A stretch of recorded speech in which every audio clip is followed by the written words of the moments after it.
How many different ways do you need to start a fire?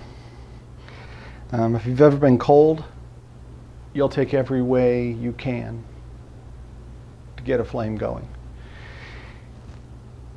If you want to go out and you want to practice the hand drill, or you want to practice the fire plow, or you want to practice the bow drill, go for it. That's great. You need to know those skills. If you don't have these things with you, if it's a true emergency or survival situation, you might need to know how to start a fire by friction. So absolutely, learn those. This is just to help ensure that you get a fire going. I always carry a lighter with me. It doesn't matter what people say. You can say, well, it doesn't work in cold weather. Well, I can show you it does. Well, it doesn't work if it gets wet. Well, I can show you it does.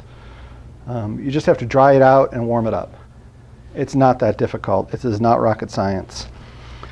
People say, well, I like to take multi-use items, or items that aren't going to wear out. Well, good luck. If you're going to take a manufactured item with you, it's going to wear up. It's going to disappear. It's going to break. All of those things. You can't take something that has been manufactured with you and expect it to last forever. It just doesn't. Even these fire steels, they say thousands of sparks. Yeah, that's great. Once you start scraping on these, moisture gets to them.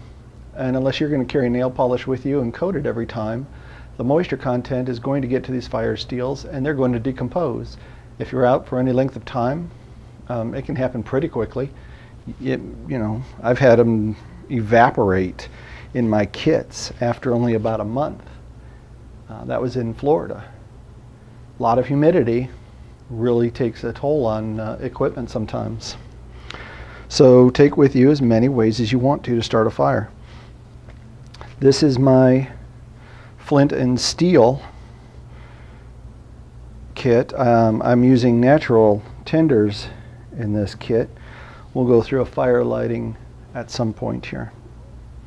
I carry strips of jute to help catch a spark, to use as a center of a fire lay, a nest.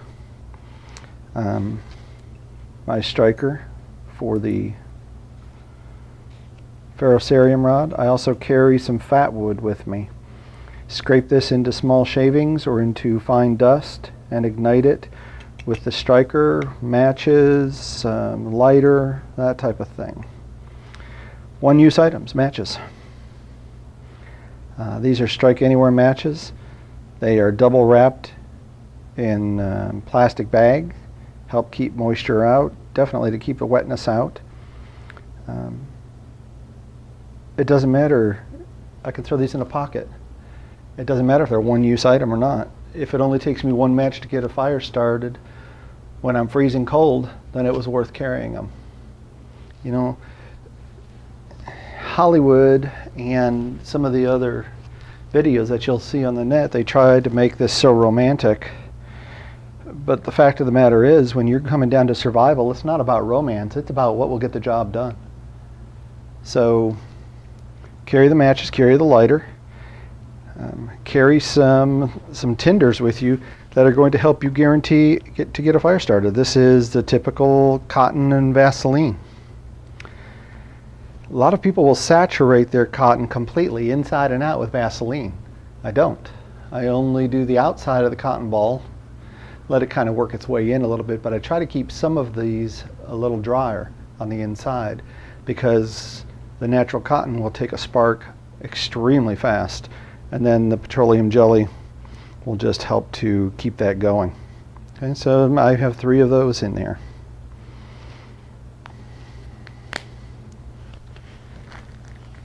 This little fire starter here is an idea that I got on a forum that I belong to. I think he called this a redneck lighter. It's an excellent little fire starter. The jute has wax melted into it. It's a ferrocerium rod, and all the jute goes up through this tube. Let me show this to you real quick because it is just slick.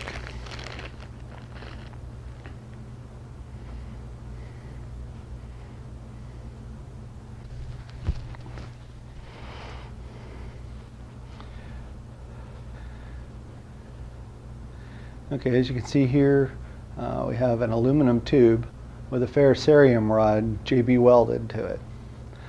All of this jute is wound together to come up inside that tube, just like so. And you see I've already had a fire going on this. I've already charred the end of it. It's kind of important when you're trying to make a coal or a fire this way. Let's see if we can get something going here. Bend the front of that up.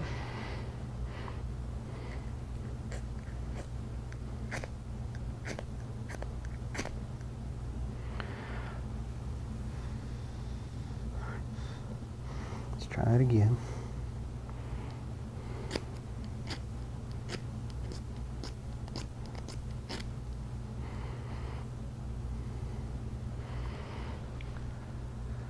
Okay, there you have it.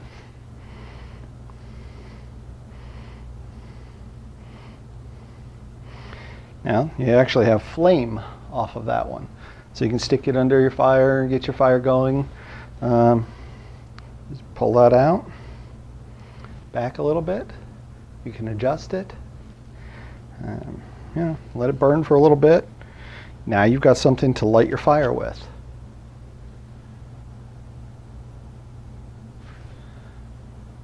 When you're ready to pull it out, just pull that back inside. You have an ember. Well, so you have an ember.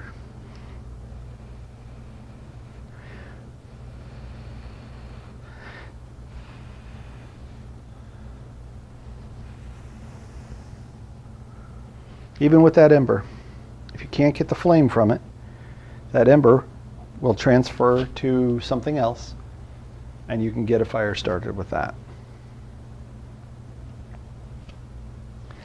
Let's look real quick at our flint and steel and natural tinders.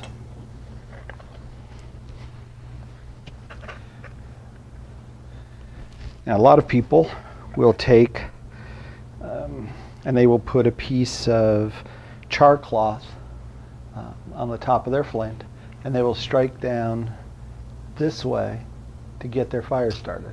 Okay? Peeling the metal off this direction and getting it going this way. With this particular tinder box and striker, we're going to do it a little bit differently. We're going to be striking downward this direction to get coal started, and there we go.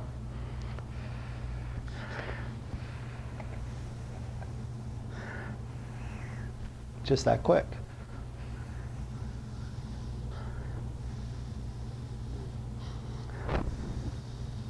Well, how do you get a fire started with that? Well, how about taking your jute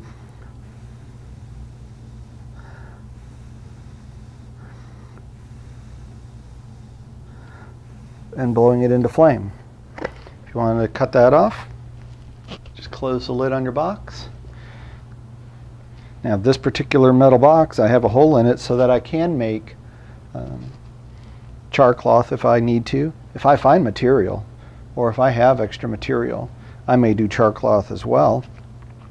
But I'll always keep the natural tinder going. You can replace that very easily. Punk wood out of a log. You can look for cattail down, milkweed. Those types of natural tinders. If you char them when you have a fire going, then you'll always have a supply when you need it.